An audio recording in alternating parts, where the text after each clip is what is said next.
and today we're looking at how to add Freon to your refrigerator.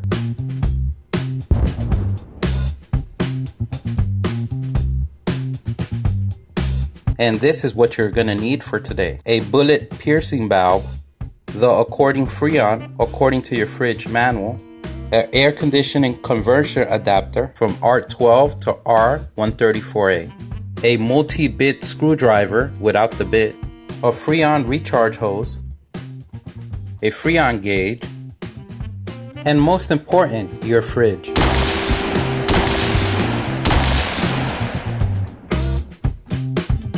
So you already checked your refrigerator. You opened it up, checked for frost, checked if the fan is working, you check your compressor for continuity, you check if any of your ventilation holes are clogged, you check the thermostat, you check the timer, and you took that multimeter and placed it in every wire in that fridge. And you see that everything is working fine. So now you're pretty sure your fridge needs Freon. So let's go and show this fridge who's the boss. So let's start by disconnecting the fridge from the power outlet and removing the screws from the back.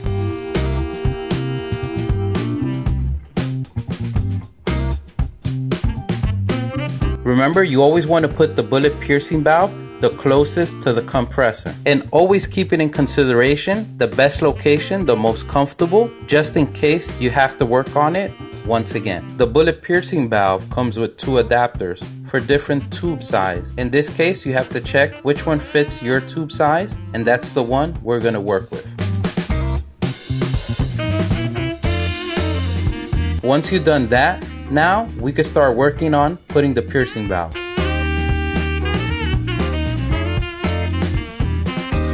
We're going to go ahead and tighten down the 3 outer screws with an Allen wrench that also came with the piercing valve. So the job of the piercing valve, as the name says it, it's going to pierce a hole in the tube so you can add the Freon through there. But at the same time, it acts like a valve that you can open and close to add Freon, to remove Freon, or to check the levels of Freon. Let's make sure that it's real tight. So let's go ahead and uncap it and add the conversion valve.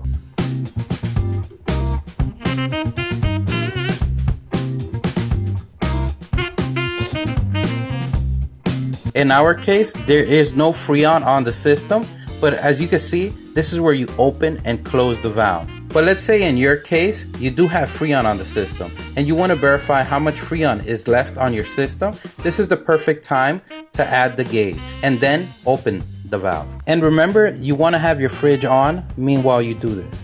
So now that you have determined how much Freon you need, now we could go ahead and add Freon to this bad boy. So let's go ahead now and take the Freon can and connect it to the recharge hose. And always remember to refer to your owner's manual for Freon quantities. And the best way of doing this is adding it by burst and then checking with your gauge to see what amount of Freon has been added to the fridge.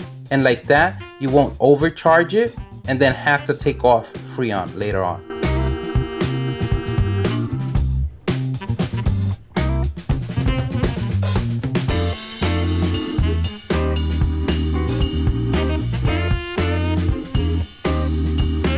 Once you reach your desired Freon level, now we could go ahead and close the valve, remove the adapter, and now add the Catback.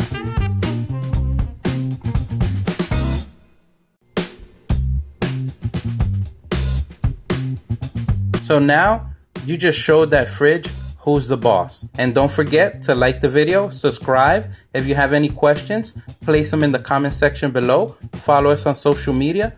Thank you for watching.